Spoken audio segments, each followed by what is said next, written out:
Hello और welcome student, स्वागत है आपका करण सर फार्मा क्लासेस में। और आज का वीडियो बहुत इंपॉर्टेंट होने वाला है। थंबनेल से आप समझ गए होंगे कि आज हम एक ऐसे डिपार्टमेंट की बात कर रहे हैं जो कि R&D से जुड़ा हुआ है। जी हाँ, ये डिपार्टमेंट R&D के अंतर्गत आता है और मैं जानता हूं कि मेरे काफी ऐसे स्टूडेंट्स हैं जो कि R&D में जॉब करना चाहते हैं। तो आज हम जिस डिपार्टमेंट की बात करेंगे उसका नाम है analytical research and development department. अपने आप में बहुत ही इंपॉर्टेंट डिपार्टमेंट होता है और अगर आपको इसमें जॉब मिलती है तो आप मान के चलिए कि इसमें आपकी ग्रोथ भी काफ़ी अच्छी होगी और इसमें सैलरी स्केल भी काफ़ी अच्छी होने वाली है। आज के वीडियो के अंदर हम इस डिपार्टमेंट से रिलेटेड ये बात करेंगे कि अगर आप इस डिपार्टमेंट में जाना चाहते हैं तो आपसे इस डिपार्टमेंट से रिलेटेड इंटरव्यूज में किस तरीके के बेसिक क्वेश्चन पूछे जा सकते हैं या जिन क्वेश्चंस की जानकारी आपको होना ही चाहिए और जिनकी इसमें दो चीज़ें हो जाएंगी। एक तो मैं आपको बेसिक क्वेश्चन भी बताऊंगा, साथ ही साथ इस वीडियो के माध्यम से मैं आपको ये भी बताऊंगा कि इस डिपार्टमेंट के अंदर किस तरीके की वर्किंग होती है। तो ज्यादा समय नहीं गवाते और वीडियो स्टार्ट करते हैं। तो सबसे पहला क्वेश्चन जो आपसे इंटरव्यू के अंदर पूछा जाएगा इस डिपार्टमेंट के अंदर, इस डिपार्टमेंट के बारे में वो ये पूछा जाएगा कि इस डिपार्टमेंट के अंदर काम क्या होता है। थोड़ा इसका बेसिक वर्क बताइए, या आपको जिसके बारे में नॉलेज होना ही चाहिए कि काम क्या होता है, क्योंकि हो सकता है मेरा ये वीडियो वो स्टूडेंट भी देख रहे हो जिन्होंने इस डिपार्टमेंट का पहली बार नाम सुना हो, क्योंकि ज्यादातर स्टूडेंट सोचते हैं R&D। तो R&D के अंदर ये डिपार्टमेंट भी आता है, analytical research and development department. तो मैं इसका थोड़ा आपको वर्क बता देता हूँ और इंटरव्यू में भी आपको यही बात बोलनी है कि इस डिपार्टमेंट का काम होता है कि जब भी फार्मा इंडस्ट्री के अंदर कोई नया प्रोडक्ट लॉन्च होता है तो सबसे पहले उस प्रोडक्ट की हमको क्या मेथड डेवलप करनी होती है, एनालिटिकल मेथड डेवलप करनी होती है। जी हाँ, एक R&D होती है जो कि प्रोडक्ट को डेवलप करती है। जब एक नया प्रोडक्ट डेवलप हो गया है तो उसकी हमको एनालिटिकल मेथड्स को डेवलप करना होता है। ये एनालिटिकल मेथड्स जो होती हैं वो उस ड्रग कंपोनेंट के फिजिकल और केमिकल कैरेक्टर को कैरेक्टराइज करती है। जी हाँ, उसको कैरेक्टराइज करती है। और यही नहीं, इस मेथड को डेवलप करने के साथ साथ हमको उसको ICH गाइडलाइन के अकॉर्डिंग उसको वैलिडेट भी करना होता है। तो यहाँ पर मेथड का डॉक्यूमेंटेशन भी प्रॉपर वे में कंप्लीट किया जाता है, उसके मेथड डेवलपमेंट के डॉक्यूमेंटेशन, साथ ही साथ उसका जो आपने वैलिडेशन परफॉर्म किया उसके डॉक्यूमेंट्स भी यहीं पे इसी डिपार्टमेंट के अंदर डेवलप किए जाते हैं और मेंटेन किए जाते हैं। तो सीधे साधे शब्दों में अगर बोला जाए तो इस डिपार्टमेंट का बेसिक वर्क यही होता है कि जब भी कोई नया प्रोडक्ट इंडस्ट्री के अंदर लॉन्च होगा या डेवलप होगा तो उसकी जितनी भी नई एनालिटिकल मेथड्स होती हैं जो कि QC क्वालिटी कंट्रोल डिपार्टमेंट के अंदर यूज होंगी, उनको प्रॉपर वे में डेवलप करना और उसको वैलिडेट करना, ये इस डिपार्टमेंट का काम होता है। ये बेसिक काम होता है जो कि बहुत ज़रूरी है किसी भी ड्रग के फिजिकल और केमिकल कैरेक्टर को कैरेक्टराइज करने के लिए, जो कि ड्रग की सेफ्टी, इफिकेसी और क्वालिटी के लिए बहुत ज़रूरी है। जी हाँ, अब देखिए यहाँ से क्वेश्चन से क्वेश्चन बनता है। अगला क्वेश्चन आपसे इंटरव्यू पूछा सकता है और बहुत ही बेसिक क्वेश्चन होगा कि आपने बात करी वैलिडेशन की। चलिए अब ये बताइए कि मेथड वैलिडेशन क्या होता है, इसको क्यों किया जाता है। तो देखिए, वैलिडेशन के ऊपर तो मैंने पहले से एक वीडियो आ चुका है और वैलिडेशन के ऊपर मैंने सिस्टमेटिक इंटरव्यू में किस तरह के क्वेश्चन आपसे पूछे जा सकते हैं उस वीडियो के अंदर मैंने आपको बताया है। बट यहाँ पर अगर आपसे केवल यही क्वेश्चन पूछा है कि थोड़ा मेथड वैलिडेशन के बारे में बताइए क्या होता है, तो आपको ये बोलना है कि मेथड वैलिडेशन का मतलब होता है कि हम जो भी मेथड डेवलप कर रहे हैं उसको हम प्रॉपर वे में वैलिडेट करते हैं। ये चेक करते हैं कि जिस पर्पस के लिए जिस उस मेथड को डेवलप किया गया है उस पर्पस को ये मेथड फुलफिल कर रही है कि नहीं कर रही है। साथ ही साथ जो मेथड वैलिडेशन का जो पूरा प्रोसीजर होता है वो अकॉर्डिंग टू ICH गाइडलाइन होता है, जहां पर हम मेथड्स के डिफरेंट पैरामीटर्स को चेक करते हैं और ये चेक करते हैं कि सभी पैरामीटर्स में हमारी जो मेथड है वो सही और एक्यूरेट रिजल्ट दे रही है कि नहीं दे रही है। वो पैरामीटर्स होते हैं accuracy, precision, linearity, LOD, LOQ, रिबर्सनेस और स्पेसिफिसिटी।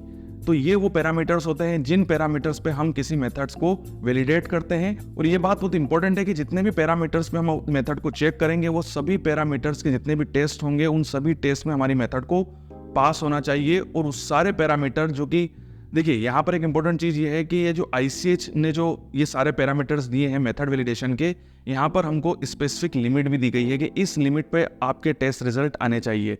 तो आपके जितने भी मेथड वैलिडेशन के पैरामीटर के जितने भी टेस्ट लगेंगे वो स्पेसिफिक लिमिट या स्पेसिफिक रिजल्ट्स तक आने ही चाहिए जो कि ICH के द्वारा दिए गए हैं। अगर वो रिजल्ट आपकी मेथड प्रोवाइड कराती है टेस्ट में, अगर वो रिजल्ट आपके पास आ रहे हैं जो कि ICH के द्वारा दिए गए हैं तो आपकी रिजल्ट पास हो जाएंगे। और अगर आपके रिजल्ट सही नहीं आ रहे हैं जो कि पैरामीटर के द्वारा, स्पेसिफिक पैरामीटर के द्वारा दिए गए हैं, वहां तक अगर आपके रिजल्ट नहीं पहुंच पा रहे हैं जो जितने भी आप पैरामीटर्स पर टेस्ट लगा रहे हैं, तो आपके मेथड वैलिडेशन रिजल्ट फेल हो जाएंगे। कहने का मतलब है कि आपका मेथड वैलिडेशन फेल हो जाएगा। तो ये बहुत इंपॉर्टेंट है कि अकॉर्डिंग जितने भी हम मेथड वैलिडेशन के रिजल्ट या टेस्ट परफॉर्म करेंगे, जितने भी मैंने आपको ये पैरामीटर्स बताए हैं, तो ICH के द्वारा दिए गए स्पेसिफिक लिमिट तक ही ये रिजल्ट पहुंचने चाहिए। अगर उस लिमिट पे आपके रिजल्ट नहीं आएंगे तो आपके जो मेथड वैलिडेशन है वो फेल हो जाएगा। अगला क्वेश्चन आपसे इंटरव्यू में पूछा सकता है। देखिए क्वेश्चन दो तरीके से पूछा सकता है। एक तो ये कि इस डिपार्टमेंट के अंदर किस तरीके की टेक्निक्स को डेवलप किया जाता है। साथ ही साथ आपसे ये क्वेश्चन पूछा सकता है कि ये डिपार्टमेंट्स के अंदर किस तरीके के इंस्ट्रूमेंट्स को यूज किया जाता है और उनसे रिलेटेड किस तरीके की मेथड्स को डेवलप किया जाता है। ये भी क्वेश्चन पूछ सकता है कि फार्मा इंडस्ट्रीज के अंदर किस तरीके के सोफिस्टिकेटेड इंस्ट्रूमेंट्स को यूज किया जाता है, इसके बारे में बताइए। तो इसका आंसर सेम ही होगा। जिसका आपको जवाब देना है कि जो पहली टेक्निक जिनको डेवलप किया जाता है इस डिपार्टमेंट के अंदर वो होती है क्रोमेटोग्राफिक टेक्निक्स। क्रोमेटोग्राफी के अंदर आता है HPLC high performance liquid chromatography, GC gas chromatography और TLC थिन लेयर क्रोमेटोग्राफी। उसके बाद जिन टेक्निक्स को डेवलप किया जाता है वो होती है स्पेक्ट्रोस्कोपिक टेक्निक, जिसके अंदर आता है ultraviolet visible spectroscope, FTIR Fourier transform infrared spectroscopy, NMR nuclear magnetic resonance और MS मास स्पेक्ट्रोफोटोमेट्री। उसके बाद जो टेक्निक आती है उसे हम बोलते हैं इलेक्ट्रोकेमिकल एनालिटिकल टेक्निक्स और यहाँ पर आती है कैलोरीमेट्री, पोटेंशियोमेट्री और वोल्टामेट्री। तो ये काफ़ी बेसिक टेक्निक्स होती हैं, बट इन टेक्निक्स को सबसे ज़्यादा या वो बेसिक टेक्निक्स हैं जिनको इस डिपार्टमेंट के अंदर यूज़ किया जाता है। या सीधे साधे शब्दों में आप ये भी बोल सकते हैं कि ये वो बेसिक इंस्ट्रूमेंट्स हैं जो कि फार्मा इंडस्ट्री के क्वालिटी कंट्रोल लेबोरेटरीज के अंदर या R&D लेबोरेटरीज के अंदर यूज़ किए जाते हैं। तो जब भी आप R&D से रिलेटेड या एनालिटिकल रिसर्च डेवलपमेंट डिपार्टमेंट से रिलेटेड इंटरव्यू देने के लिए जा रहे हैं तो आपको इन इंस्ट्रूमेंट्स का नॉलेज होना ही चाहिए। जी हाँ, इन इंस्ट्रूमेंट्स से रिलेटेड आपसे कोई सा भी क्वेश्चन पूछा सकता है और अगर आप इन इंस्ट्रूमेंट्स के बारे में जानकारी जानना चाहते हैं तो इनसे रिलेटेड इन सभी इंस्ट्रूमेंट्स से रिलेटेड मेरे चैनल के अंदर पहले से ही वीडियोस अवेलेबल हैं। इंटरव्यू से रिलेटेड भी कि आपसे इन इंस्ट्रूमेंट से रिलेटेड इंटरव्यू में किस तरह के क्वेश्चन पूछे आएंगे। साथ ही साथ काफ़ी ऐसे इंस्ट्रूमेंट हैं जिनकी मैंने आपको ट्यूटोरियल वीडियोस भी बताए हैं कि आपको कैसे इन इंस्ट्रूमेंट्स को ऑपरेट करना है और कैसे ये इंस्ट्रूमेंट वर्किंग करते हैं। वो सारे वीडियोस आपको मेरे चैनल के अंदर मिल जाएंगे, तो उन वीडियोस को देख के आप इन इंस्ट्रूमेंट से रिलेटेड इंटरव्यूज़ की प्रिपरेशन कर सकते हैं। अब देखिए यहाँ पर मैं एक बेसिक क्वेश्चन आपसे ये पूछा सकता है, जैसे मैंने आपको बताया कि आपसे इन इंस्ट्रूमेंट से रिलेटेड इस इंटरव्यू के अंदर क्वेश्चन जरूर पूछे जाएंगे। तो जैसे हम एग्जांपल के लिए मान लीजिए आपसे क्वेश्चन पूछा जाता है कि HPLC क्या होता है, हाई परफॉर्मेंस लिक्विड क्रोमेटोग्राफी क्या होती है, इसके बारे में बताइए। तो आपको इसका जवाब ये देना है कि HPLC एक ऐसा इंस्ट्रूमेंट है जिसकी हेल्प से हम किसी भी मिक्सचर के अंदर किसी भी कंपोनेंट को, जी हाँ, मिक्सचर के अंदर प्रेजेंट किसी भी कंपोनेंट को हम सेपरेट आउट कर सकते हैं, उसको आइडेंटिफाई कर सकते हैं और साथ ही साथ हम उसको क्वांटिफाई भी कर सकते हैं। इस इंस्ट्रूमेंट की जो वर्किंग होती है वहाँ पर हम जो सैंपल है, सैंपल को हम इस इंस्ट्रूमेंट के अंदर इंजेक्ट करते हैं। सबसे पहले हमारा जो सैंपल होता है वो सॉल्वेंट सिस्टम के अंदर मिक्स होता है और पंप के माध्यम से ये सॉल्वेंट सिस्टम जो होता है वो कॉलम पे जाता है। कॉलम के अंदर एडसोर्बेंट प्रेजेंट होते हैं। एडसोर्बेंट जो कि सिलिका जेल होती है, ये एडसोर्बेंट उस कंपोनेंट जिसको हमको सेपरेट आउट करना है, क्वांटिफाई करना है या आइडेंटिफाई करना है, उसको एब्जॉर्ब करते हैं और एब्जॉर्ब करने के बाद ये जो कंपोनेंट होता है ये आगे पंप होके डिटेक्टर से पास आउट होता है और जब ये डिटेक्टर से पास आउट होता है तब हमको डिटेक्टर के माध्यम से हमको हमारे सॉफ्टवेयर जो कि हमारा कंप्यूटर है वहाँ पर सिग्नल मिलते हैं और वहाँ पर हमको इसका ग्राफ मिलता है, जिससे उस ग्राफ की हेल्प से हम इस कंपोनेंट को क्वांटिफाई कर सकते हैं, आइडेंटिफाई कर सकते हैं। तो इस तरीके से ये इंस्ट्रूमेंट जो होता है वो वर्क करता है और इस तरीके से आपको इसकी सिंपल वे में डेफिनेशन बतानी है। अगला क्वेश्चन आपसे इंटरव्यू में पूछा सकता है, काफी बेसिक क्वेश्चन है और क्वेश्चन ये होगा कि मेथड वैलिडेशन, जी हाँ, मेथड वैलिडेशन के कौन कौन से पैरामीटर्स है उनके बारे में जरा बताइए और इन टेस्ट का क्या मतलब होता है। इन टेस्ट को जब हम परफॉर्म करते हैं तो मेथड से रिलेटेड हम किन किन इन्फॉर्मेशन को इसके बारे में पता करते हैं। तो बहुत ही इंपॉर्टेंट क्वेश्चन होता है। तो देखिए एक एक पैरामीटर के बारे में बताऊंगा और अपनी लैंग्वेज में बहुत ही ईजी वे में आपको बताऊंगा और एक एक पैरामीटर को बहुत ही ईजी वे में इसमें आप समझ भी जाएंगे। जैसे पहला पैरामीटर होता है स्पेसिफिसिटी। स्पेसिफिसिटी का मतलब ये होता है कि जो भी हमने मेथड डेवलप करी है वो जिस भी कंपोनेंट के लिए आपने मेथड डेवलप करी है वो उसके लिए स्पेसिफिक है। नहीं समझे? एग्जांपल समझते हैं। मान लीजिए हमने मेथड डेवलप करी है पैरासीटामोल के लिए, ये पैरासीटामोल का ऐसे है, पैरासीटामोल के ऐसा है। HPLC के लिए मैंने मेथड डेवलप करी और उसका मैं वैलिडेशन परफॉर्म कर रहा हूँ और स्पेसिफिक टेस्ट लगा रहा हूँ। तो स्पेसिफिक टेस्ट से मैं ये पता करूंगा कि जो मैंने मेथड डेवलप करी है ये पैरासीटामोल को डिटरमाइन कर रही है कि नहीं कर रही है, उसको क्वांटिफाई और क्वालिटिफाई कर पा रही है कि नहीं कर पा रही है। अदर कंपोनेंट्स को करे ना करे बट पैरासीटामोल को उसको करना ही करना है, क्योंकि वो मेथड जो है वो पैरासीटामोल के लिए स्पेसिफिक है, वो पैरासीटामोल के लिए ही मैंने ये ऐसे मेथड डेवलप करी है। तो ये मेथड डिटरमाइन किसको करेगी? पैरासीटामोल को। डिटर्मिनेशन से मतलब है उसको क्वांटिफाई भी करेगी और क्वालिटीफाई भी करेगी। तो ये मेथड भले किसी भी कंपोनेंट को ना करे, बट उसको पैरासीटामोल को आइडेंटिफाई करना ही करना है, भले कंडीशन कैसी भी हो। बट ये मेथड पैरासीटामोल को क्वांटिफाई और क्वालिफाई दोनों ही करनी चाहिए। इस टेस्ट को बोला जाता है स्पेसिफिसिटी टेस्ट।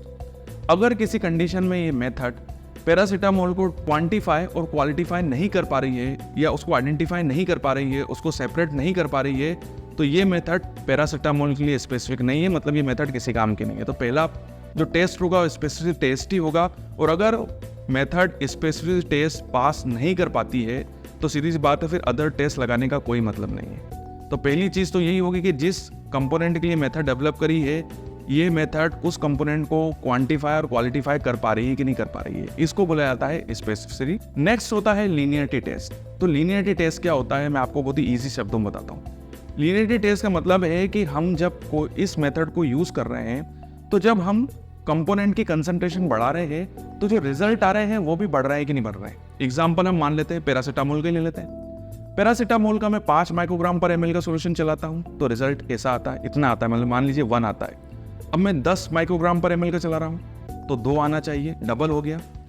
अगर मैं 20 माइक्रोग्राम पर ml का चला रहा हूँ, तो 4 आना चाहिए, मतलब डबल हो गया। मतलब जैसे जैसे कंसंट्रेशन बढ़ रही है, वैसे वैसे मेरे रिजल्ट भी बढ़ने चाहिए। कंसंट्रेशन डबल होगी तो रिजल्ट भी डबल होना चाहिए। तो इसे बोलते हैं लीनियरिटी टेस्ट। अगर कंसंट्रेशन बढ़ने के साथ में रिजल्ट में कोई चेंजेस नहीं आ रहे हैं और कोई सेम रिजल्ट आ रहे हैं, या जो भी चेंज आ रहे हैं वो कंसंट्रेशन के हिसाब से सही नहीं है, तो यहाँ पर आपका लीनियरिटी टेस्ट फेल हो जाएगा। तो फिर तो यहाँ पर ये होगा कि हो सकता है कि ये मेथड जो है वो ड्रग को सही तरीके से आइडेंटिफाई और क्वांटिफाई नहीं कर पा रही है। तो it is called linearity test. Next होता है एक्यूरेसी टेस्ट। सीधे साधे शब्दों में बोले तो एक्यूरेसी का मतलब होता है टारगेट के सबसे पास में पहुंचना या रिजल्ट के क्लोज पहुंचना। It is called accuracy. इसको मैं आपको सीधे साधे शब्दों में बताता हूं कि अगर मैंने पैरासीटामोल का सॉल्यूशन 10 माइक्रोग्राम पर ml का चलाया है, तो जब मैं इस मेथड को यूज करूंगा तो रिजल्ट भी 10 माइक्रोग्राम पर ml ही आना चाहिए। It is called accurate. 10 microgram पर ml का सैंपल लगाया तो 10 माइक्रोग्राम पर ml ही आना चाहिए, ना 9 माइक्रोग्राम पर ml, ना 11 माइक्रोग्राम ml। 10 है तो 10 ही आना चाहिए, 5 है तो 5 माइक्रोग्राम पर ml आना चाहिए। मतलब जो कंसंट्रेशन का सॉल्यूशन मैंने बनाया है वही रिजल्ट में भी आना चाहिए। It is called method accuracy. अगर रिजल्ट 1%, 2% कम आ गया या 2% ज़्यादा आ गया, इसका मतलब है मेरी मेथड एक्यूरेट नहीं है, तो यहाँ पर हमारा एक्यूरेसी रिजल्ट फेल हो जाएगा। समझे मेरी बात को? It is called accuracy. Next होता है प्रिसीशन। प्रिसीशन का सीधे साधे शब्दों में बोलते हैं रिपीटेबिलिटी।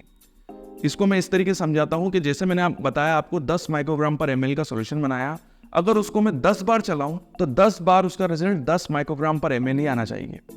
तो इससे बोला जाएगा कि हमारी मेथड जो है वो काफ़ी प्रिसाइज है। ऐसा नहीं कि 10 बार मैंने एक ही सैंपल को चलाया तो एक बार रिजल्ट 10 आया, एक बार 11 आया, एक बार 8 आया, एक बार 9 आया, ऐसा नहीं। अगर इस तरीके से रिजल्ट बार बार चेंज हो रहा है, जबकि सैंपल जो सॉल्यूशन है वो सेम है, 10 माइक्रोग्राम पर ml का सेम है, but result bar bar change हो रहा है, इसका मतलब है मेरी मेथड प्रिसाइज नहीं है। 10 माइक्रोग्राम पर ml का सॉल्यूशन बनाया है, 10 बार रन करूंगा, 20 बार रन करूंगा, 50 बार रन करूंगा, रिजल्ट हमेशा 10 माइक्रोग्राम पर ml ही आना चाहिए। ये कहलाएगा आपका रिजल्ट प्रिसाइज है, आपका प्रिसीशन रिजल्ट जो टेस्ट है वो पास हो जाएगा। नेक्स्ट टेस्ट होगा रिबसनेस। रिबसनेस में हम ये करेंगे कि मेथड को जब हम अप्लाई करेंगे तो छोटे मोटे पैरामीटर्स को चेंज कर देंगे और फिर हम ये देखेंगे कि इन पैरामीटर्स को चेंज करने पे हमारे रिजल्ट के अंदर कोई चेंज तो नहीं आ रहा है। छोटे मोटे पैरामीटर का मतलब है एक बार एनालिसिस चेंज कर सकते हैं, एनालिसिस करने का टाइम चेंज कर सकते हैं, एक बार सुबह करा बाद में शाम को करा।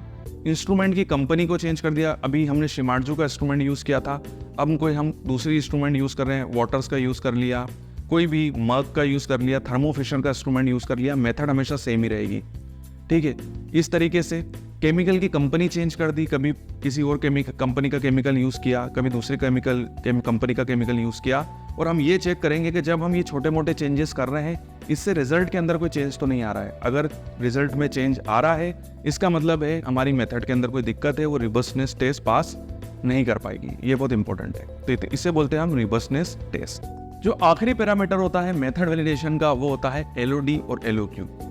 LOD का फुल फॉर्म होता है लिमिट ऑफ डिटेक्शन और LOQ का होता है लिमिट ऑफ क्वांटिफिकेशन। सबसे पहले हम बात करते हैं एलओडी क्या होता है? तो एलओडी का मतलब होता है स्मॉलेस्ट क्वांटिटी ऑफ एनालाइट, जिसको हम केवल डिटेक्ट कर सकते हैं। इसे हम बोलते हैं लिमिट ऑफ डिटेक्शन, मतलब वो मिनिमम क्वांटिटी एनालाइट की जिसको हम केवल डिटेक्ट कर पा रहे हैं, ठीक है, उसे हम उस मेथड की एलओडी बोलते हैं। वहीं हम बात करें एलओक्यू, तो एलओक्यू का मतलब होता है लिमिट ऑफ क्वांटिफिकेशन। इसका मतलब ये है कि वो स्मॉलेस्ट क्वांटिटी ऑफ एनालाइट जिसको हम क्वांटिफाई कर पा रहे हैं इस मेथड की हेल्प से, उसे हम क्या बोलते हैं? एलओक्यू। समझ गए मेरी बात को? अगला क्वेश्चन आपसे इंटरव्यू पूछा जा सकता है कि क्वालिटेटिव एनालिसिस और क्वांटिटेटिव एनालिसिस क्या होता है। तो बेसिकली मेथड वैलिडेशन से रिलेट करता है। तो देखिए, सबसे पहले हम बात करते हैं क्वालिटेटिव एनालिसिस। देखिए, क्वालिटेटिव एनालिसिस का मतलब ये होता है कि अगर आप मेथड को अप्लाई कर रहे हैं एनालिसिस के लिए और उस मेथड से केवल आप एनालाइट की प्रेजेंस को ही डिटेक्ट कर पा रहे हैं, जी हाँ, प्रेजेंस को ही डिटेक्ट कर पा रहे हैं, तो इस तरीके के एनालिसिस को क्या बोला जाता है? Qualitative analysis. वहीं अगर आप सैंपल के अंदर प्रेजेंट एनालाइट की प्रेजेंस को भी डिटेक्ट कर पा रहे हैं, साथ ही साथ आप ये भी डिटेक्ट कर पा रहे हैं कि जो भी एनालाइट है सैंपल के अंदर वो कितनी मात्रा के अंदर है, मतलब उसकी कितनी कंसंट्रेशन है, तो उसको हम बोलते हैं क्वांटिटेटिव एनालिसिस। मतलब केवल अगर आपको उसकी प्रेजेंस का पता लग गया कि मेरे सैंपल के अंदर पैरासीटामोल प्रेजेंट है, बस कितनी प्रेजेंट है ये नहीं बता रहे हो, बस इतना बता दिया आपने कि पैरासीटामोल प्रेजेंट है, तो इसको हम बोलेंगे क्वालिटेटिव एनालिसिस। वहीं अगर मैं मेथड को अप्लाई करके सैंपल के अंदर मौजूद जो भी मेरा एनालाइट है, एग्जाम्पल हमने मान रखा है पैरासीटामोल, मैं बता दूं कि इसके अंदर पैरासीटामोल प्रेजेंट है और पैरासीटामोल इस सैंपल के अंदर 10% प्रेजेंट है, 20% प्रेजेंट है, 30% प्रेजेंट है, या ये बता दूं कि यहाँ पर इसकी कंसंट्रेशन 1 माइक्रोग्राम पर ml है, 10 माइक्रोग्राम पर ml है, तो ये कहलाएगा उसका क्वांटिटेटिव एनालिसिस। तो ये होता है क्वालिटेटिव एनालिसिस और क्वांटिटेटिव एनालिसिस।